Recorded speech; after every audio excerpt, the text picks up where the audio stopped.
It's hard to believe that we've been having in-depth weekly conversations about movies since 2011. So many great conversations over the years about so many great movies. All that said, producing this show week after week requires a ton of work behind the scenes. Becoming a Next Reel member gives you access to all sorts of additional and exclusive content. Plus, you're helping us keep the lights on. Just head to thenextreel.com/membership, where you can learn more about becoming a member, which costs a measly $5 a month, practically the same as one fancy coffee drink. And you get so much more. Every month, we record a bonus episode exclusively for members. Those episodes cover movies from whatever series we're covering at the moment, or add to previous series. Some movies we've covered that only members get to hear us discuss include The Blues Brothers, The Russia House, Naked Lunch, Independence Day, The Hot Rock, and Relic, the better one. Plus, members get to vote on what we're going to discuss for those episodes. We also record additional pre- and post-show content in regular episodes that only members get to hear. Like conversations about similarly themed movies. And answering listener questions from our live member chat. Speaking of our live member chat, we record almost all of our episodes in Discord, where members can chat right along with us live. Members get access to other members-only channels in our Discord community as well.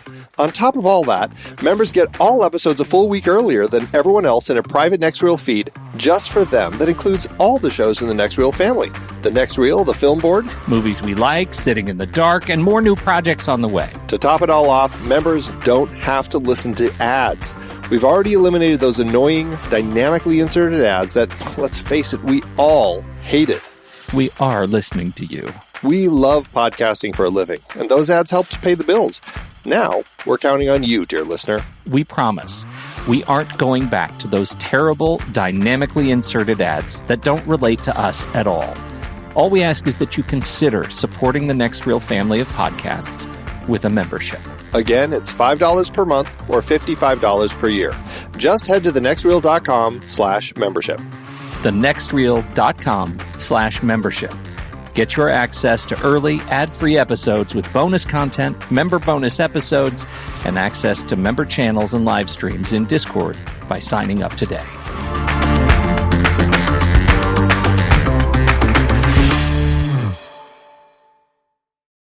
Here's another show you can enjoy in the True Story FM family of entertainment podcasts. Okay, now for the lightning round. I'm so good at lightning rounds. That's from Friends. It's my favorite show. 20 seconds on the clock starts now. Who is the captain of the USS Enterprise? Oh, crap. Is it, Captain Stubing? No, Morgan? Crunch? Next question. Which superhero is Tony Stark? Stark. Did Game of Thrones have superheroes? I only watched 2 episodes. What planet were Luke and Leia born on? Planet Fitness? Oh, time's up. Sorry. And now, a word from our sponsor. Hey everybody, Mandy Kaplan here. Please check out my podcast, Make Me a Nerd, where each week an incredible guest tries to baptize this mainstream mom into the world of sci-fi, fantasy, and all things nerdy. Available wherever you podcast. That's our show, folks. Wait, I just thought of it. Padme Amidala gave birth to her twins Luke and Leia on Polis Massa. No, that's dumb. Is it Planet Hollywood?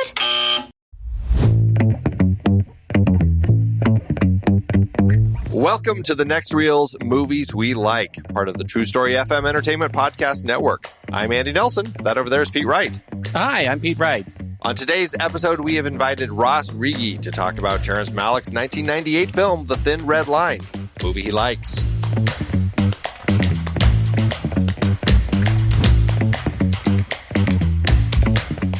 Ross, welcome to the show. Thank you. Glad to be here. Looking forward to chatting about it. Yeah, absolutely. I mean, it's a wonderful pick, and I'm thrilled to get a chance to add some Terrence Malick to our lineup. We haven't, surprisingly, after all these years of podcasting, we have not talked about any Malick films, which is it's not surprising. It's not surprising because I have so little patience for a lot of Terrence Malick, and I can't believe we haven't talked about this one. Yeah. There's so much Terrence Malick I can't watch, but this one deserves to be talked about. Yeah. Well, it's not surprising. I wasn't sure. I figured it was a long shot that it might have already been in the catalog. So glad to break the ice with it. Yeah, yeah. Yeah, for sure. Before we really start digging into that, let's talk a little about you and the work that you do. You've been in the world of cinematography for quite some time, and I think your breakout film was Kings of Summer. Is that right? Yeah, I suppose so. I mean, it was kind of I did some smaller indie films as we all do, kind of coming up, and not that Kings of Summer was big, but for me at the time, that was the first kind of feature project that I did where I was kind of looking at it like, oh, if I screw this up, it's over. Like this is the chance. It's you either go up or you go down. So that was kind of the first big undertaking. So there's a lot of firsts with that movie for me. Oh, Kings! It's a beautifully shot film. Like it is. I should say, maybe luckily, it's a film you can be proud of, right? Yeah. That's got to feel good. Right? Yeah. Thank you. And of course, that's ironically, or not ironically, tied into the Malick of it all, because obviously there's some reference in there for us. So.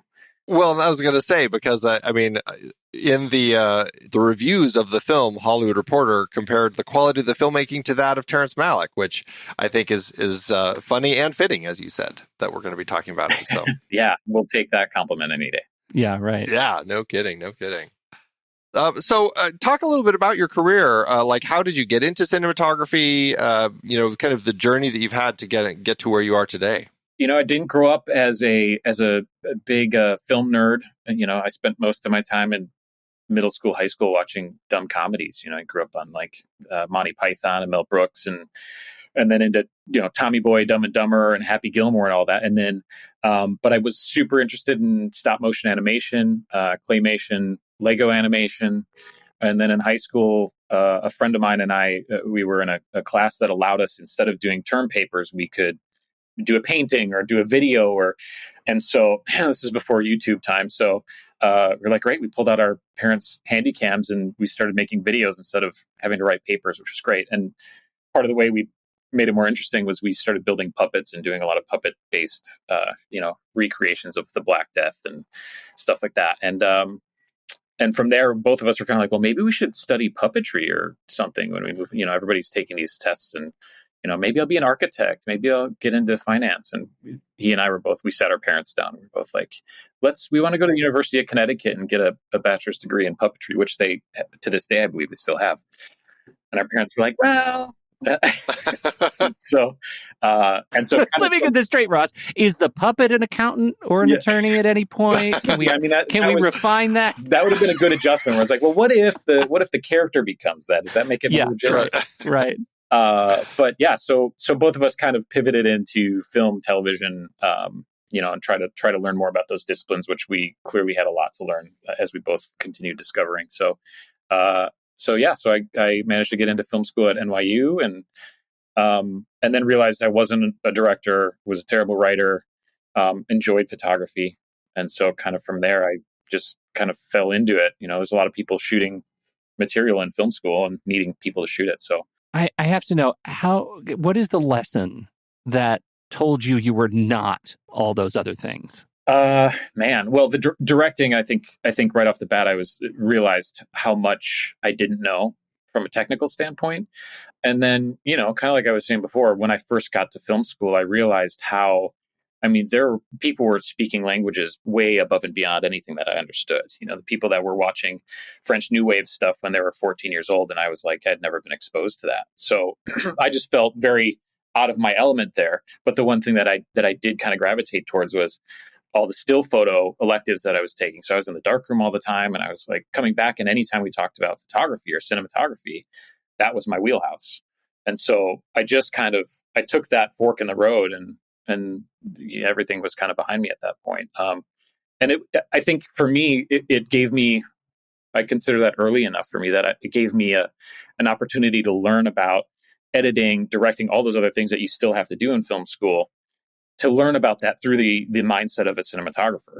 What is my role in relation to supporting that, instead of trying to do that independently and then jump back. So to me, that it kind of worked out great, even though if I went back into another life and planned it, it would have gone differently. But as always. you were learning on film, it sounds like, and was there much of a transition for you in the idea of capturing images as you shifted over to kind of digital cinematography?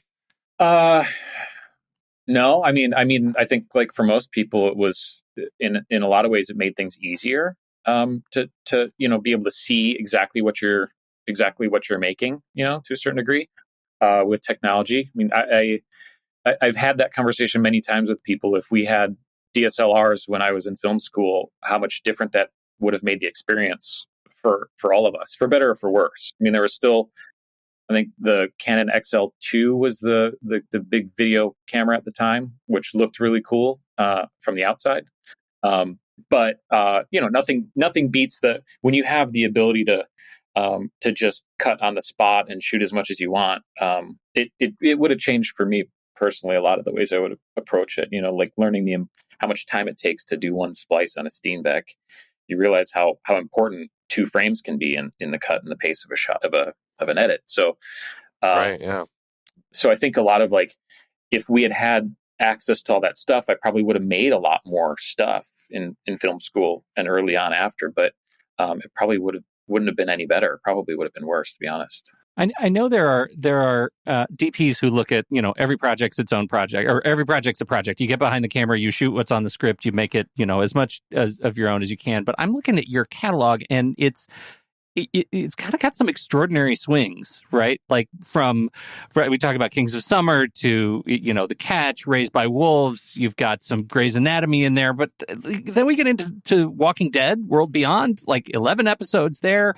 Weird, the Al Yankovic story, and of course your current, in current release, The After Party. All of these have such a distinct cinematic flavor.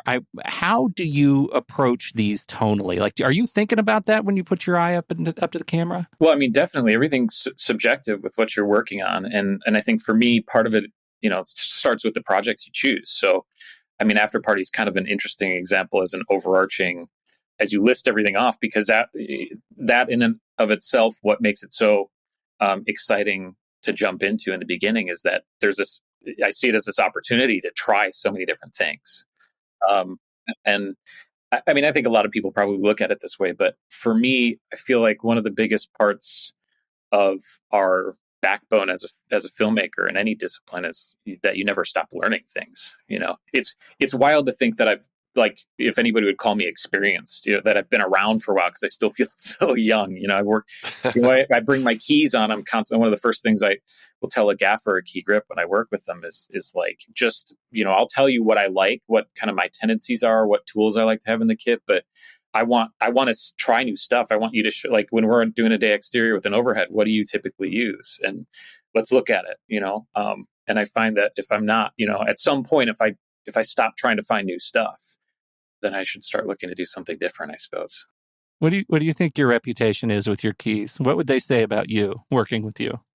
What I would think and hope that they would say, I think is true, is that I'm pretty patient and warm with people. I'm very, my people are very important, supportive, collaborative, and I've also worked with a handful of directors that are not always the easiest. And not really in a bad way, but I think that's part of my makeup, is to try to meet people where they're at. And Malick is another interesting example I know we'll get into, but and I've never met him or seen him work, but you get the sense that people can take them one way or the other. They can be very polarizing, and I find that you can take the biggest personalities, and as long as you can get to know them and understand what makes them tick and what their motivations are, it actually can be a wonderful experience, very rewarding. So I guess that goes hand in hand with, choosing all sorts of different tones and styles to work with, because it stretches you. Yeah. Yeah, I think that there's a lot to constantly exploring and thinking of different ways to tell stories and using the tools that you have, because, I mean, the tools are constantly evolving. That is certainly the case. Let's now start shifting our attention over to Terrence Malick's film, The Thin Red Line. In this world, a man himself is nothing. And there ain't no world but this one. I've seen another world. Sometimes I think it was just my imagination.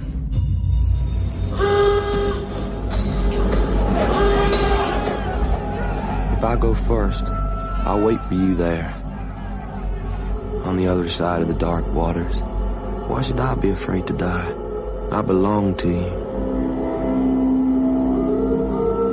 We're going straight up that hill then. How many men do you think it's worth? How many lives? There's nowhere we can hide, except in each other.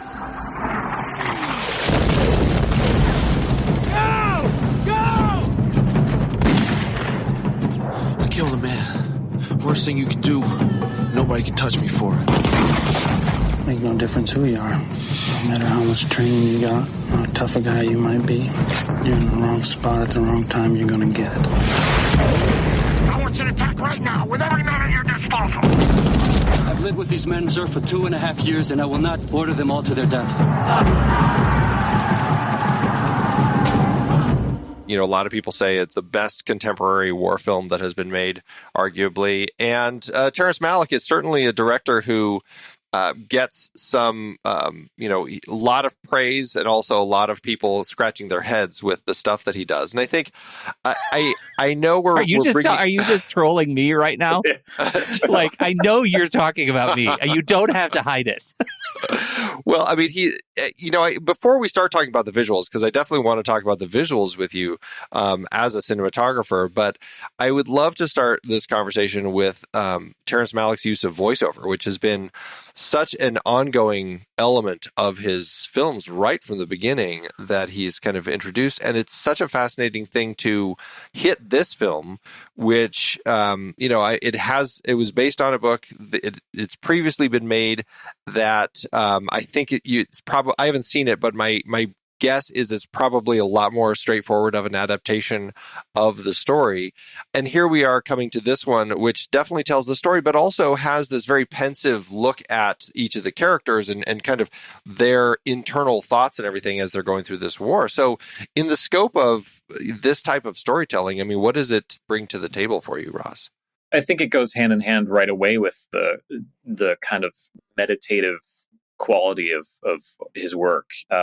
I think if you're watching any of his films, your first Malick experience, let's call it, as soon as you go right into the voiceover and it's not just like an introduction thing, I think it's immediately telling you, look, we're going to be in our actors' heads, and we're going to ideally be in your head. It's supposed to be very thought-provoking and inner dialogue, inner monologue. So to me, I think, from film to film, it's obviously used differently depending on what the ensemble or lack thereof is. But, like in Thin Red Line, it makes sense the way it starts. But then suddenly you'll just have, for me, even rewatching it, there are a few places where it's like, oh, okay, we're back in voiceover land, but it's with this character now. And so even though it might be jarring at times, it's the same way that I think he uses his edit, like in this movie, where you get into the battle scenes and sometimes it feels really choppy and the pace might feel off, but it's very intentional. So I think to a certain degree, I also find that when he steps into those voiceovers, sometimes it wakes you up a little bit. I've had the experience of kind of getting lulled in and out of sequences when I watch his stuff. And sometimes that voiceover kind of wakes you up a little bit, but it's also not unlike the human experience, I feel like. So I can relate to it. Pete, you're coming into this. I'm you were a like noted Terrence antagonist Malick. of voiceover. Well, not voiceover, but I mean, just Terrence Yeah. Malick in general. You're like, there's some Terrence Malick that's hard to take. But I mean, with this particular film, with the voiceover, I mean, how does it work for you? No, it does. I think what Ross said is right on for me too, because it's the meditation of the experience, and it's the interpersonal sort of the head voice of each of these characters as they talk to me. And for some reason, I don't find myself driven to a mad rage over voiceover, because this isn't necessarily about the filmmaker not trusting me to get it. The voiceover is about their experience, like adding to their lived experience in this war zone. And the thing that bugs me quite specifically about most voiceovers is it's there because the filmmaker doesn't trust me in the audience to understand what they're doing. Yeah, it becomes expositional. Yeah, maybe they needed it because they didn't trust themselves, right? I don't know, but this works for me, and I think it's the Malickness of it, because let me tell you, he suffers no fools in his movies writ large. In this movie, quite specifically, like, he has a lot of trust in the audience that you're going to ride along with the just massive set of characters and faces and experiences, and I still find that the voiceover does work. It doesn't get in the way. Even the structure, because, I mean, this story starts with, we've got Jim Caviezel AWOL, and he's living in this little village. And then they see a boat, and the boat is approaching. And then suddenly we cut, and now he is in the brig, and Sean Penn is talking to him. Other filmmakers would have had that whole capture of these two soldiers who were AWOL, and we'd kind of have that whole part of the story. And this one, he's trusting us to understand, we see them, they see the boat, now they're on the boat. Like, we get all of those pieces. We don't need, and maybe it was there in the 5-hour cut originally, but like, that's something that I feel that Malick understands, that we understand storytelling, and we kind of can put those pieces together without having to have every piece explained the whole way. Yeah. What I'd be curious too is to what extent he's considering it as, I believe the audience is going to be smart enough, and I don't need to connect the dots for them. Versus, is it just utter confidence where he's like, this is the story I'm telling. Yeah. Take it or leave it, follow it or don't follow it. And as we know, there are plenty of places in plenty of his movies where people are just like, I don't get this at all. And I don't, frankly, from what I've read about him and what I see in his films, I'm kind of like, I don't think he cares. It's kind of like, you get me or you don't, Yeah. Well, he certainly seems to have drifted farther along that path. Sure. As his career has gone. That's for sure. And I'll be honest, I haven't watched a lot of his recent stuff, and I almost wonder if that's for the better. I don't know. Yeah. Well, I haven't either. I think the New World, I think, might be the last one of his I've seen, which is, quite a while. that was the one right after this, and then yeah. No, I take it back. I saw Tree of Life. The Tree of Life. Yeah. That's really, I think you're, that helps me provide a framework around their sort of ideology. Like, they just don't, it is quite possible that they just don't care what my experience is. This is the story they're going to tell. This is Terrence Malick. This is Darren Aronofsky. This is like, what's his name? It would be Penguins. What is his name off the top of my head? I can't remember. Werner Herzog. Like, they just don't. This is the ultimate confidence, because I gave you such a great cue. Stop it. That they have such great confidence that this is the story that needs to be told, and they're the ones who are they're capable of telling it. And come hell or high water, that's the story we're going to see. Yeah, I'd rather have that than get banged over the head with, Yeah, for sure. Well, it's the art in filmmaking, and it's I suppose in the world of filmmaking, there's always that challenging line of art and commerce, because obviously you need to make a lot of money to pay off the amount of money it costs to make a movie. And with a filmmaker like Terrence Malick, who, this, from reading about this, he kept it on budget and didn't go over, even though, they were shooting for like 100 days. It was definitely a lengthy production. And, it was one of those things where I think that it ended up making money, and he was able to succeed, but he's able to keep his kind of position as an artist and do the stuff that he wants. And he doesn't like the preview screenings. He's a very private person anyway. And so I think by maintaining the artistic focus of the story and the storytelling style that he's employed, I think he's, been able to kind of keep that going. And I think that's hard, though, in this industry. Especially today. Yeah. Yeah. Somehow, with Badlands and Days of Heaven, he earned something because what I've read about getting into Thin Red Line, there was kind of this, everybody was so excited he was coming back to directing.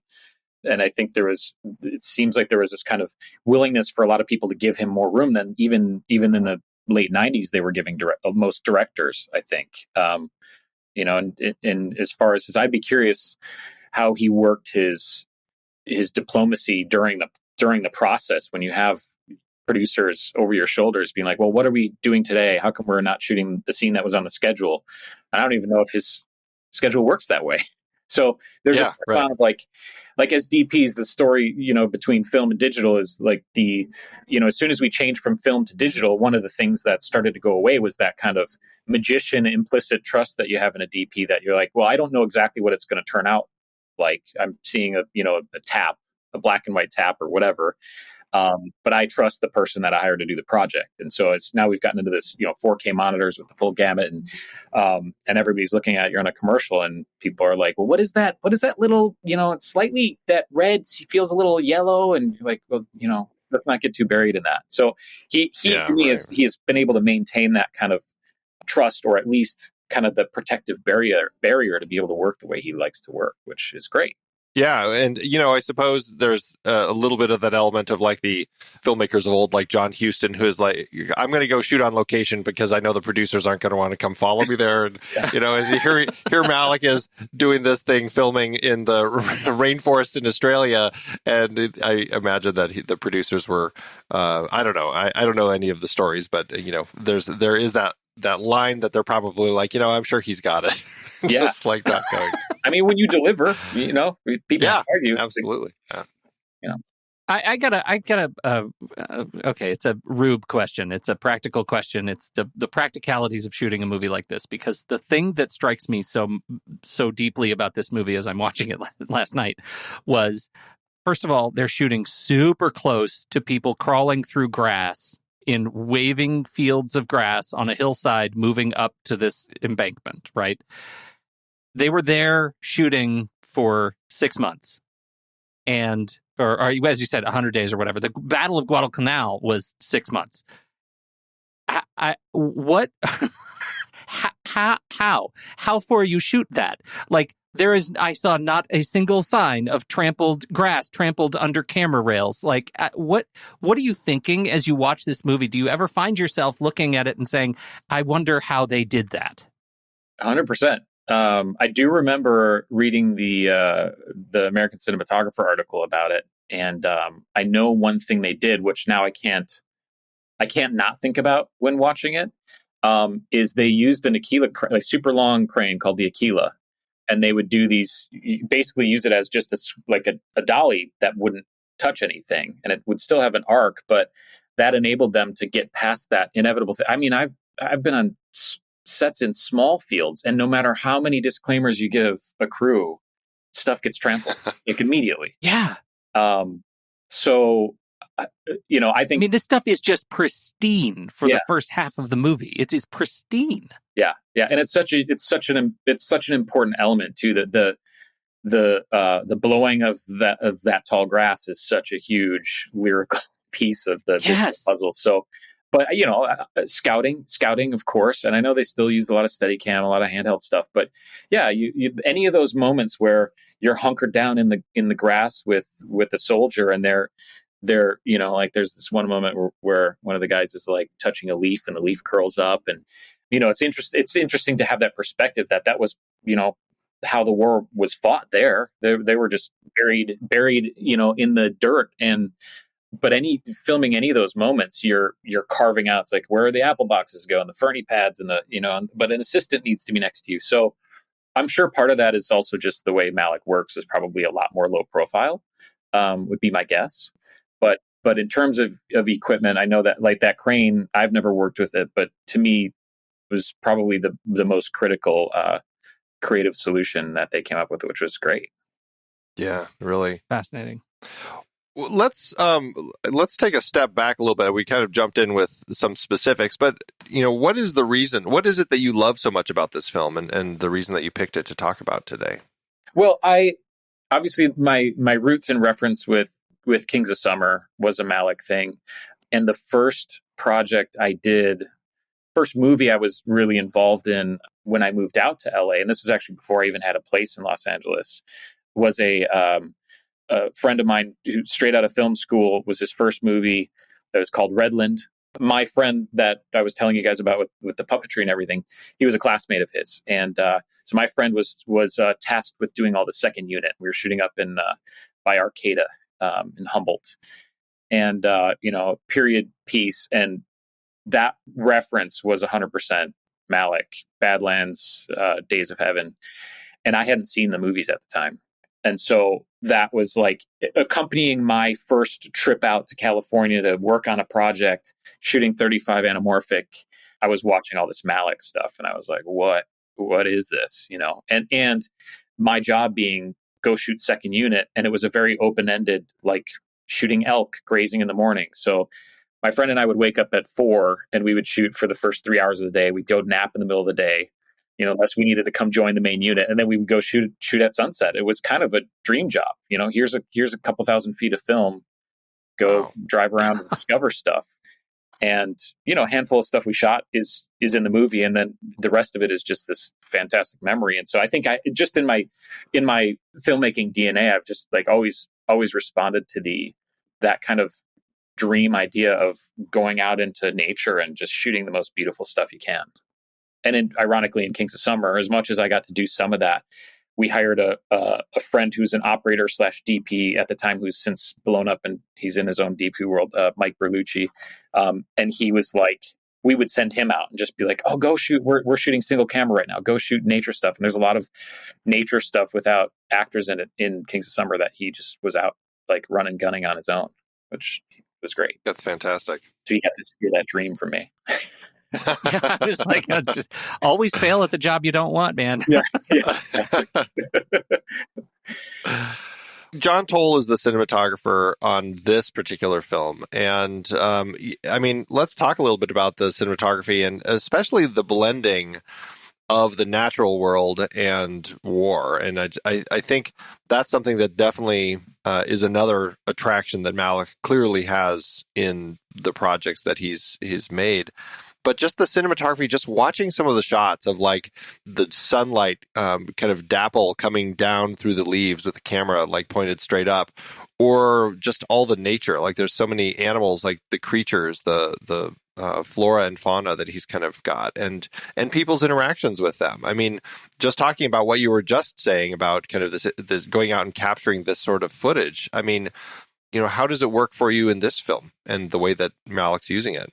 To me, it's quintessential Malick. I think it's great. I mean, I obviously there's also kind of that elephant in the room that this came out right.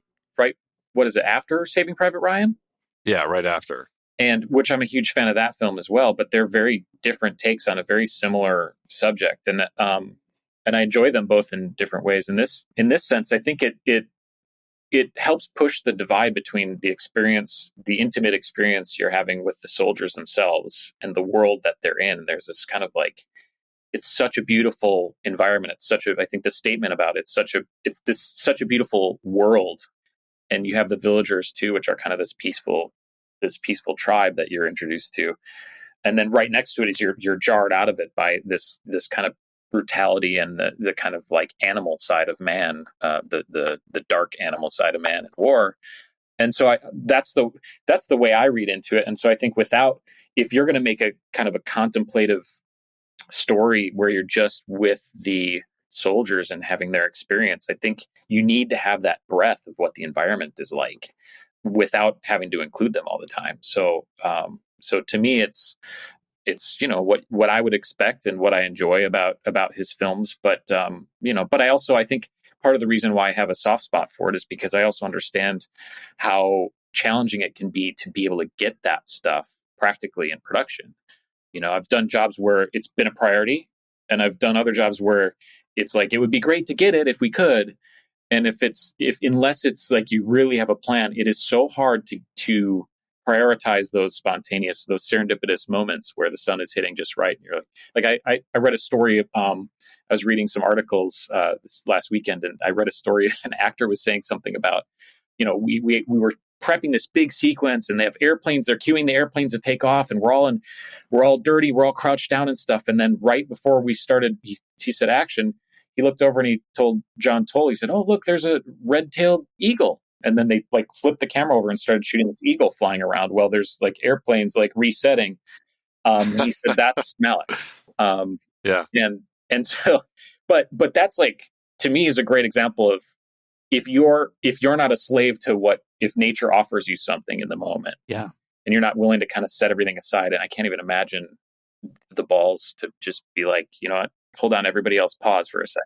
Yeah. But that's the way you get that stuff. And so when I see that in a film, and I know his process is so unique that way, I can really appreciate that more, because I know that a lot of things have to get pushed out of the way. That big footprint of a big movie has to get paused for something that is so simple and so and so verite. That's one of the things that I think is so special about this film in particular. It's that there's only so much Nick Nolte screaming that the movie can handle before it buckles if you don't have the greenery, if you don't realize, and I think that's my impression of this movie, that Malick recognizes the story is the space between Nick Nolte screaming at me and the beauty of this world that it's butting up against. And that's the thing that makes this movie special. At 3 hours, at 5 hours, like that's where the movie lives. Yeah 100%. To that point, I think that I can't remember if it's Nolte or it might be Nolte, which of the characters has the line about how it's really just this fight for property. And that's really kind of what this is. And to a certain extent, that's so much of what war is anyway, of like, we want to take this piece of land. Now they're going to try to take it back, and the whole back and forth. But in the context of like saying, it's a fight to get this piece of property, showing so much of that, it's and not just in the sense of like, well, we want to see the land because that's what they're fighting over, but really it's just like, it's putting it into a different context. And it's like, it's this recognition that there's so much more to it than just this piece of property, like there's this beauty to it, this kind of connection that to a certain extent, war almost requires you to like remove yourself from that connection. And I mean, it's the humanity anyway. You're removing yourself from the fact that you're just killing these people. Like it's horrifying what you have to do in the context of war, but that's what it is. And like the war machine shuts all of that off, and it's like, we've got to get this property, and like that's their focus and that's their drive. And it's just like, you lose all of that. And so I don't know how this film could exist without all of these pieces, because so much of it is like that recognition of these people to a certain extent kind of losing their souls over the course of the story here. Yeah. The sort of, I don't even know how many pieces I have in this movie that are broken up in my head, but there is another piece, and it's the performative piece. It's that we have these characters who are, to the same extent that we have the walk and talk with Nick Nolte saying, how many of your men are you willing to lose for this cause, right? And really what he's saying is, how many of your men are you willing to lose for my promotion, right? Like, that's really what we're talking about. And so you have these characters like Jim Caviezel, and you have Adrian Brody, and you have John Cusack, and to me, their faces on camera aren't to do anything more than, by doing nothing and playing straight, ridicule the George Clooney's and the Nick Nolte's and their superiors, who are completely fungible resources. And I think that's another layer of sort of conflict that Malick is able to sort of conjure up almost effortlessly, that I think makes it really special. And then you have Sean Penn, who's just sort of in between the two. Like, he's just sort of that wizened Sean Penn, who again shows up in the Ben Stiller movie On the Hill shooting cats. Like, it's that same guy. And so I'm curious, from your perspective behind the camera, as you're looking at great performances, how aware are you that you're capturing great performances? I would say that the most straightforward, easiest ones for me have been when I've shot great comedians, great improv stuff. A lot of that's, I mean, we did a handful of that stuff in Kings of Summer, but prior to that, just doing weird shorts and stuff.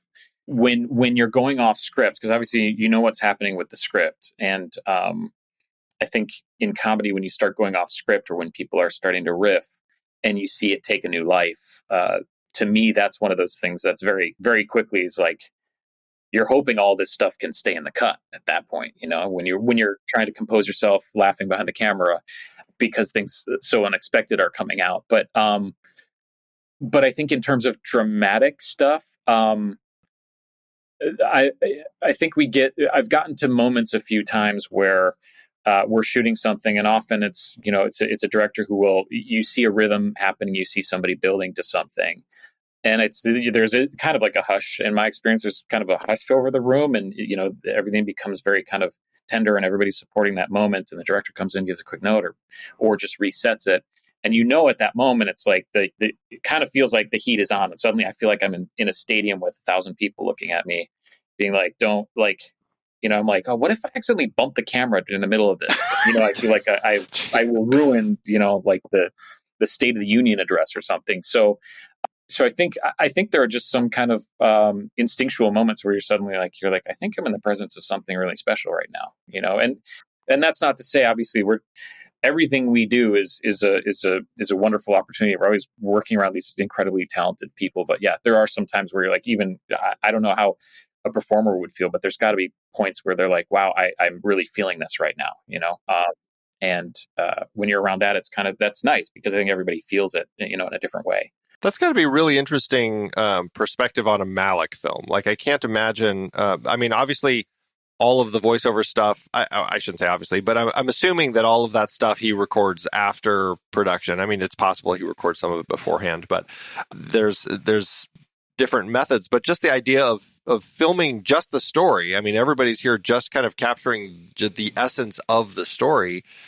With somebody who really probably might be the only person who really has the full vision in his head as far as like what he's trying to do. And as you said, like, hey, let's go film that hawk over there, and just kind of capturing all of those moments. And for the actors, it's interesting. I was reading about, it was Woody Harrelson and I think it was John Savage, two actors who like finished filming and stayed on set for another month just to watch Malick work because they were so fascinated with the way he directs. And the idea of like your story of like being like you're in a production and you're filming, you feel that sense like you're capturing something. But in a Malick film, I imagine that's such a difficult, tangible thing to actually get to because you're like, it's so esoteric in so many ways, and so much of it comes connected with all the pieces, kind of the way that he puts it together. But still, like, there are actors, like, people are still able to tell, like, there's still something special being captured here. Yeah, I would think that, knowing the kind of small amount that I understand about the process and watching his stuff, you would think that their actors would be kind of like, is that what you wanted? Like, I'm not really sure. Right. Where does this fit into the grand scheme? But you've got to believe that. And I'm sure there's some actors that find it really difficult to work with him. And some of them probably think, he's the most genius person they've ever worked with. And they're probably both right in their own ways. But I would have to assume that he has a way of communicating, even if he can't say exactly how it's going to fit. He has a way of communicating what the role is and what he's looking for out of it. And there probably is an incredible amount of satisfaction and feeling of achievement by the time you get to that point for an actor to get his approval, to like get through the scene, and for him to say, we nailed it. That's great. That was beautiful, or whatever. They're probably like, oh my gosh, he's going to do something great. Again, that like, implicit trust that he's had to have earned with them. But it also sounds like, generally speaking, coming into Thin Red Line, I think he probably had a lot of actors that were kind of like, I'll do whatever he tells me. And, I trust him. You can kind of see that in the cast that he built for this thing. It's bonkers. Yeah. Yeah. Even to see, like, Clooney has, I think, one scene, is it? Yeah. Right. And then, again, so you go, after he came out of that, was he disappointed to find out however much work he put into it? Or was he kind of like, hey, if I get my one scene with Malick, that's fine. Yeah. And that seems like most people were probably content with that. I think I read Adrian Brody was a little disappointed that his part got cut down. It sounds like he had a much bigger role in it. And then, you hear stories like Sean Penn, I think, not so much this film, but more Tree of Life, that he was like, what happened to like the whole thing that I did? Like the entire part was just like a few. Maybe it was just his turn at that point. Yeah. Yeah. Right. Exactly. And then like Bill Pullman, Mickey Rourke, there were a number of other actors who were in this film and completely were eliminated from history. Yeah, Billy Bob Thornton did a ton of voiceover for it, and all of that was gone.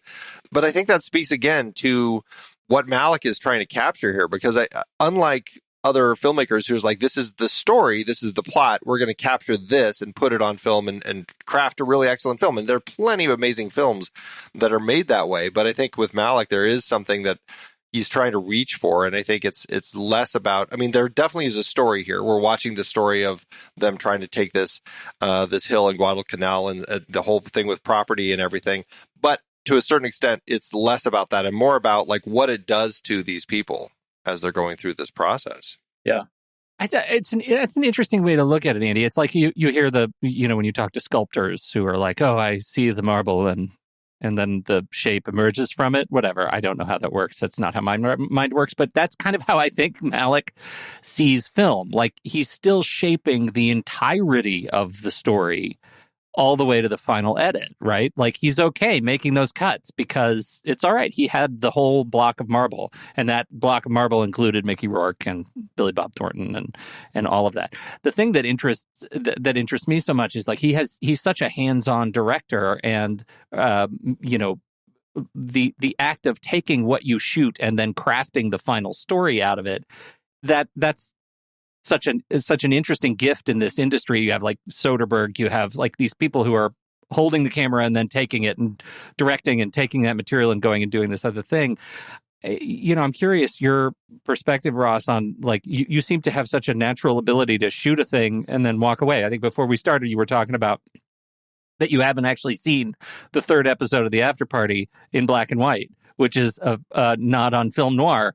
How do you live with yourself, man? Like, I'm so attached to the creative output. Like, how do you let go and let somebody else take the stuff that you created?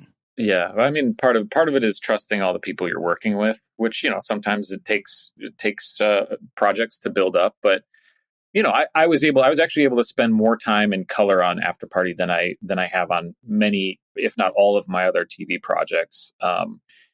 Which was great. Dave Hussey, the colorist at Company 3, was, sometimes they're understandably like, hey, let's do a first pass together and then let me do the whole thing. And then you come in just. Yeah. But he was like, more time I can have you, the better. There's so much. He did season 1 with Carl Hurst, another DP, very talented DP. And he was like, we learned a lot of stuff in season 1. And he said one thing that was crucial was the more time I had with the DP, the better I can sort out what's going on where. And it'll just make things much more efficient. So I got to spend a lot of time with him. Oddly enough, I don't know if this is going to make me sound bad, but up until a few years ago, I even shooting on set, I wouldn't really wear Comtex and listen to audio that much unless it was a critical timing thing, because I just wanted to focus so much on what it looked like.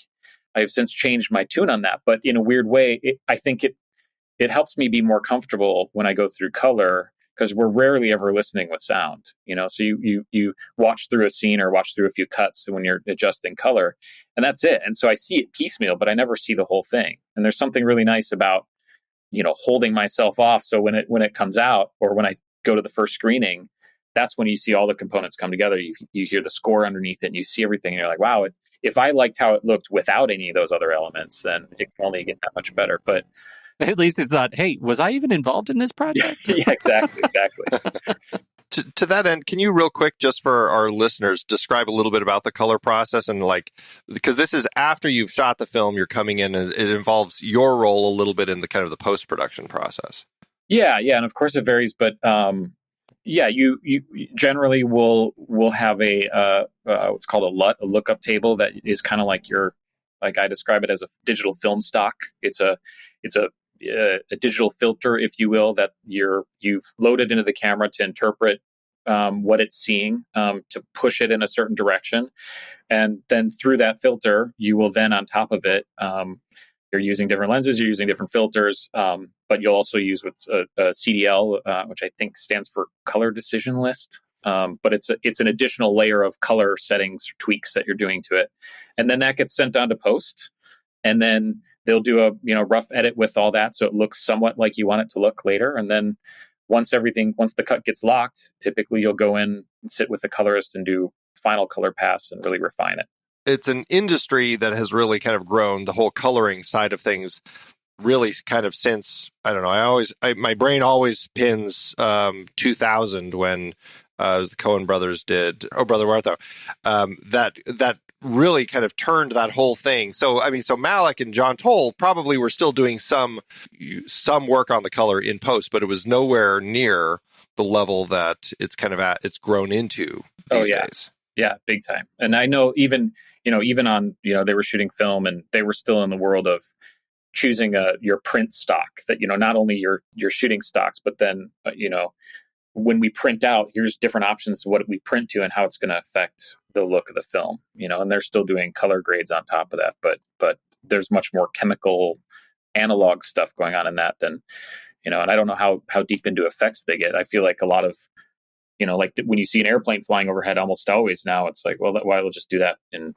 that's just 3D in post. And I feel like in Thin Red Line, it's like it's all practical.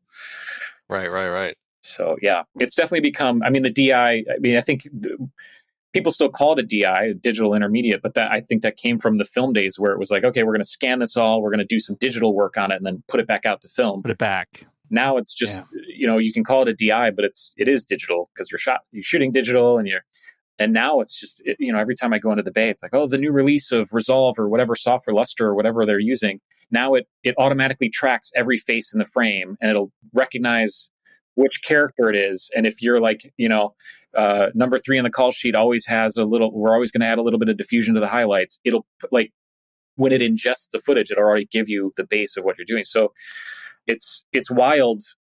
It's like we're talking about with AI, having access to this great technology sometimes can be your detriment. Sometimes you don't need to add all that stuff, but if you're doing it by default because you can, it can really skew things. So it's interesting how it keeps changing. That's amazing. And I don't know, with the type of storytelling that Malick does that we see here, I mean, obviously he still is, now cranking films out, for Malick, fairly regular basis. But it does make me wonder, like, how much of this stuff is he incorporating into the productions that he's doing? Yeah. I'd be curious watching some of his newer stuff, what he's doing. Yeah. Performances? Any performances stand out as your favorites in this film? I like Sean Penn. I think he's amazing. I think what's his name? I've got it written down here somewhere. That Elias Koteas. Elias Koteas. I think he was fantastic. I kept looking him up early on when I saw it. I remember the first time, and I was like, "Who is this?" I haven't seen him in anything, but I thought he was fantastic. He's been in a bunch of stuff, and but he just, I guess it's easy to get distracted by John C. Reilly. I'm a huge fan of him. It's just funny to see him in there as like earlier in his career, but yeah, I think Penn really stands out to me. I thought Adrian Brody was fantastic too, even the little we get to see him, but his just I've always liked his work. He's so expressive, and see them all a little bit younger. Is fun. So many baby faces in this, and they just kept popping up. I'm like, there's another. It's like this. I mean, Jared Leto. Yeah, it really was. As you said, like everybody was like, a new Malick film. Sure, sign me up. Yeah, like everybody was in this. It's amazing. And then you read the list of people who got cut from it. It's like, yeah, pretty much everyone was in this one. Yeah. Well, I know at some point Brad Pitt and Johnny Depp, I think, met with him. I don't know if scheduling or whatever it was, but I mean, it gives sense to the time, like how big of a deal it was when people heard that he was going to do this film. I think people were like, well, hold on. I know I've got other projects going on, but maybe I should do this Malick thing. Yeah, right. Did you see this in the theater when it came out? I did not, regrettably. But because you were a little behind on your Malick. Yeah, exactly. Yeah. I was in 98. What was I watching? I mean, I guess that was close to, I was getting into like American Beauty came out, in 99? Yeah. Gladiator, like a lot of those movies then where I was starting to get into stuff beyond just the dumb comedies and stuff. And also no hate for dumb comedies. I still am a big fan. In fact, one of my top 3 choices to talk about with you guys would have been Best in Show. Big Christopher Guest fan too. That is so good. Such a great film. Yeah. I don't think we've talked about any guest on this thing. So you ever want to come back? Next time. Yeah. The field's wide open. Yeah. But I also think that that's one of the things that about Malick that I've always responded to and respect is that it's almost like he's a documentary filmmaker, and somehow he's able to work the way a documentary filmmaker would work but with a script and with the structure of a studio movie, which I think is fascinating. Having the instincts to shoot in a documentary style or to approach what's happening around you in a documentary style, I think it's a specific trait that not everybody has. So I've always enjoyed that in his work too. It's so interesting that this, as you mentioned earlier, came out the same year as Saving Private Ryan. 2 very different filmmakers delivering 2 very different looks at war. but both exceptional films. Like, they both ended up making incredible films the same year that came out. And it does make me wonder. I know this was a year of the whole, the Weinstein machine was really in full gear, kind of as far as what they were doing with the awards and everything. But it does make me wonder if there was some people voting for one vote or others voting for the other that ended up not getting either of these kind of into the place to win Best Picture that year. Yeah. I mean, you think about, like, if I was to list some of, I mean, in terms of great war movies, I feel like they've always been at least a couple years between, like a really fantastic war movie. And to think about, I wish, if I had been a little bit older and a little bit more aware in 98, I'd be so curious what the vibe was between. It would be different. I mean, nowadays you would definitely see some sort of like, let's pit these two against each other to benefit both of them. But like, it's always about, well, which one are you on, but I think you can, it's like a lot of things. They can both exist. They can both be great. They can both tell a story about a similar topic and be great in different ways. Not at award season, Ross. I'm sorry. Yeah, not at exactly. awards. So, what are some other war films? I mean, you just mentioned kind of this idea of these great war films periodically, but do you have some others that stand out for you? I mean, Platoon is a great one. Apocalypse Now. I'm a big fan of Jarhead. I love Deacon, so I've got to put Jarhead in there. I mean, Hurt Locker was great. I only saw it once, but I remember loving that. But it's hard for me to. It doesn't stick out to me the way Apocalypse Now does. Like I've seen 100 times. So I think Platoon is up there. Like we're talking about the kind of dehumanization that it takes for a soldier to deal with what war is. I would imagine, again, it's like we're all talking about this. I have no personal experience with it, so it's hard to feel like I'm talking out of place to a certain degree. But I think one thing that's so really strong about Platoon is the way early on they see just like kind of the changing of these, like pulling out the kind of soft side of humanity to prepare these kids to go into battle, which is kind of, it gives you the shivers. Who shot Platoon? I'm trying to remember who. Oh dear. I can't remember if it was a Stone regular. Let me look real quick. Oliver Stone, Platoon. The DP was Robert Richardson. Oh, okay. Well, I figured it was one of the greats.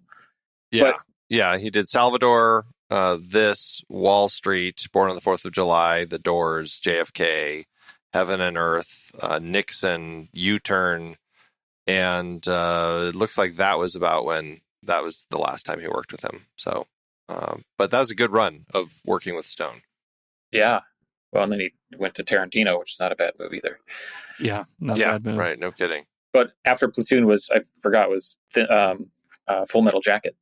You got to leave. Yeah. Right. Yeah. Which is another big one. So it's one of those subjects. I feel like, every few years, if we could get another great perspective on World War II, it seems like there are constantly new viewpoints to look at it through, which is great. When you look at the cinematography that like John Toll did in this particular film, I mean, I don't know if you're a John Toll fan. Obviously, he's been a cinematographer who's been around for quite a while as well.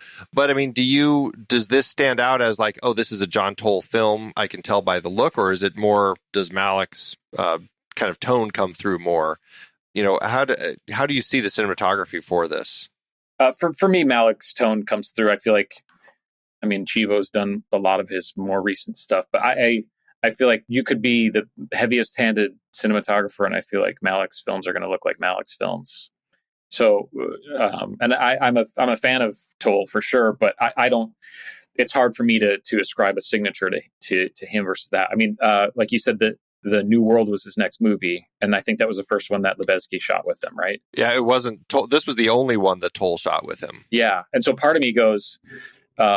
Probably like most DPs would be is like, did something happen where they didn't want to work together again? Or, right. And more often than not, especially at this level, people are just like, well, I have 3 movies the next 3 years. Like I'm not available next year, or whatever it is. But, so it could have been as simple as that. But, the New World has a lot of the same beautiful elements. And I don't know. It'd be interesting to do a side by side and try to find, is there a certain tendency that like maybe Lebesgue brought to New World when they were in nature versus what Toll was doing in nature there. But I also think that a huge element of helping Malick get his vision is to have this like massive level of flexibility and the ability to problem solve on your toes. Because I think there's this slight misconception that Malick only will shoot at sunrise and sunset. And like from what I've read, Thin Red Line was like, we're shooting sun up to sundown, but we're shooting everything in between too. And you got to figure out how to deal with that. And so to have that, like we were talking about before, a certain level of patience, but also this kind of like a good example, documentary and real people director I've worked with a number of times. I did a documentary with in some commercials, great with real people. His name is Greg Coase. And he always said to me, he said his mantra is don't react, respond. So when something happens, and even if it's in the scripted world, but I think it's particularly appropriate in filmmaking, is there's always stuff that goes not according to plan or not what you want to do. But instead of spending the time complaining or being bummed out, or, it's let's focus on how are we going to fix the problem or how are we going to adjust. Oftentimes it turns into a better result. But by responding, you can save your bitching for later, So yeah. I think that I would imagine that that's part of the job description when it comes to working with Malick, where there is definitely this like, okay, well, we're going to look over here now. Now, what's the best way we can approach this problem? And I think that's a huge part of being a successful cinematographer in general. Well, I suppose, we were again just going back to the hawk that they wanted to catch, like having your eyes open, not just being so focused on, well, we got to get this, and this, but always having your eyes open to say, oh, look at that. What do you think of that? Look at the way that the light's hitting the trees right now, right? And just kind of keeping that perspective. I imagine it is probably a little different for some people in the industry to kind of make that full shift when they're working with somebody like Malick. Yeah. Well, and then also you have to kind of include it's all the other departments then, it's the ADs, like suddenly a camera starts rolling, it's a script supervisor. You kind of need to get a gauge of where everybody's at, or at least communicate to them that manage their expectations that this is a way we want to be able to work.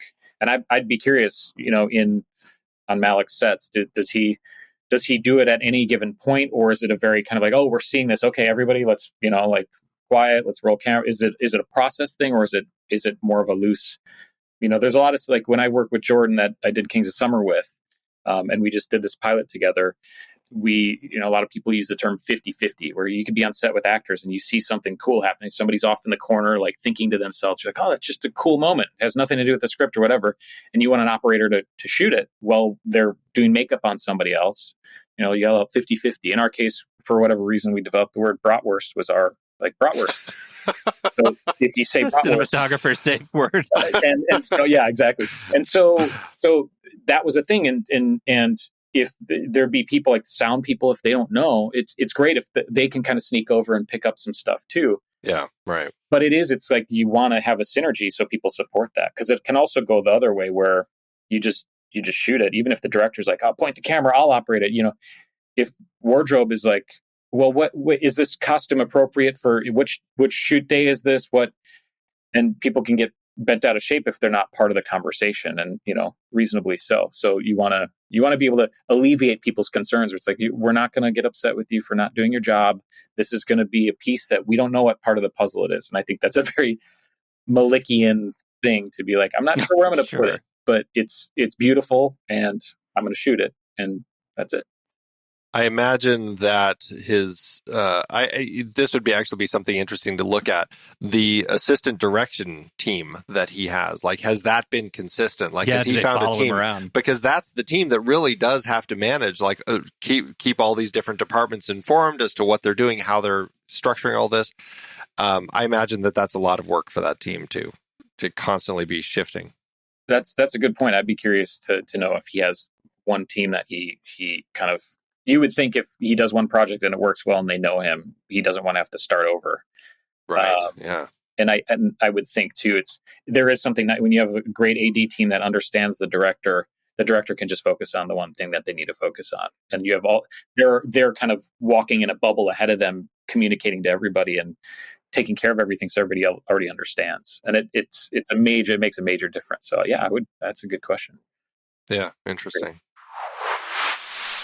How to do it award season, Andrew? This was a popular one. 22 wins, 47 other nominations. I mean, in consideration with something like Saving Private Ryan, it might be a little different. But still, for Malick, it was definitely something that got some recognition. Over at the Oscars, it did get nominated for 7 awards. Best Cinematography, but lost to Saving Private Ryan. Same thing, Best Director, lost to Saving Private Ryan. Best Film Editing, lost to Saving Private Ryan. And Best Sound, lost to Saving Private Ryan. It was nominated for Best Music, Original Dramatic Score for Hans Zimmer's wonderful music, but lost to Life is Beautiful. Also wonderful music, but I would probably pick this over Life is Beautiful. Yeah, I would too. Best Adapted Screenplay was nominated, but lost to Gods and Monsters. And last but not least, the big Weinstein win, Best Picture. It was nominated, but lost to Shakespeare in Love. Where do you stand on that, though? Where do you stand on that Shakespeare in Love? I love Shakespeare in Love, but this was definitely the year that felt like those Weinsteins were doing something to fix the ballot box a little bit, because it definitely seemed like Shakespeare in Love was kind of a fan favorite, but likely wasn't going to be the winner, and then to see it win. Again, was it because there was like a splitting of the votes between the Saving Private Ryan people versus the Thin Red Line people? Totally. I don't know, but still, it was a bit of a surprise. And then over at the American Society of Cinematographer Awards, I just thought this was worth noting that John Toll did win Outstanding Achievement in Cinematography in a theatrical release. It's like those people knew how to vote. Well, Saving Private Ryan does look good. Yeah, it really does. That's true. How to do at the box office. Malick had a strong budget of $52 million, or $95.7 million in today's dollars. The movie was released for awards consideration with a limited release on 5 screens, starting December 23rd, 1998, opposite Patch Adams, Stepmom, Mighty Joe Young, and The Faculty. It went wide on January 15th, where it jumped to number 4 at the box office for 2 weeks, and then went on to earn $36.4 million domestically and $61.7 million internationally, for a total gross of $180.5 million in today's dollars. All told, it was a moderate box office success that was certainly buoyed by its awards buzz. Well, Ross, this has been a fantastic conversation about a fantastic movie. Thank you so much for coming and talking with us about it. Thank you for having me. Yeah, it's been fun. Any last thoughts about the movie or anything else that you think people should pay attention to when they check this one out? No, I mean, all I would say is if anybody hasn't seen Badlands, Days of Heaven, and Thin Red Line, if you just watch those 3, that's your taste of Malick, and then we'll all together experience what happened after Tree of Life, because I haven't seen anything after that. And That's right. Oh, what an incredible shared experience you've offered us, Ross. Thank you. Yeah. I will say on the Blu-ray, I liked the little note when I hit play that a message pops up and says, just be aware that the director recommends that you turn your volume way up for this movie. Yeah. I was like, oh, okay, don't see that too often. Yeah, there you go. Do you have any place out there that you want people to check out to learn more about you? I know you have your website and stuff. Are you active on the socials or anything? Not super active on Instagram. I'm on it, but so you can see some older stuff. Maybe I'll start posting again. It's just Ross Riege is my Instagram handle. Otherwise, there's IMDb, and then that's about all I got. Got a website, rossriege.com, but it's probably a little bit outdated. Well, people can go there and check out what it is that you've been up to and everything. And well, we certainly appreciate you joining us again. Thank you for being here to have this conversation with us today, Ross. Yeah, it was awesome chatting with you guys. Thank you. I got to say one more thing. We didn't say we dropped the name once. Weird. The Al Yankovic story is awesome. Go watch that movie because Ross did that too. Yes, thank you. Yeah, it's a wild ride. It's very fun. It's wild ride, and it's getting like it now that it's kind of out of the sort of Roku box. Like more people are seeing it, and it's so great that it's getting attention. And of course, After Party on Apple TV Plus. Fantastic. So much fun. Yes. Yeah. Please do. Now I'll shut up. No, it's all stuff worth checking out. Absolutely. Yeah. Check all that stuff out, everybody. And that's it. So thank you, everybody, for tuning in. For all of you out there, we hope that you like the show and certainly hope you like the movie like we do here on Movies We Like.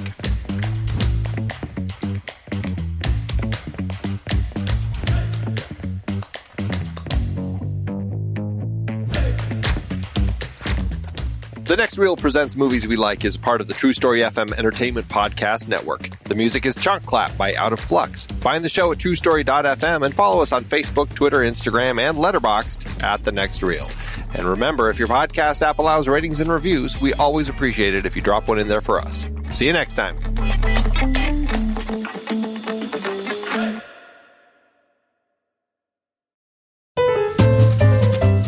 Are you tired of endlessly scrolling through streaming services? Ugh, it is such a time waster. Well, have you ever heard of Letterboxd? No, what's that? It's a platform where you can track and rate films, create watch lists. It's the perfect social network for movie lovers. That sounds amazing. It's like Film Facebook. Well, that last thing sounds dumb, but if you like the idea, say goodbye to bad movies and hello to your quintessential watch list. Are you thesaurusing right now? Just use the discount code NEXTREEL or visit thenextreel.com/letterbox to get 20% off your pro or patron membership.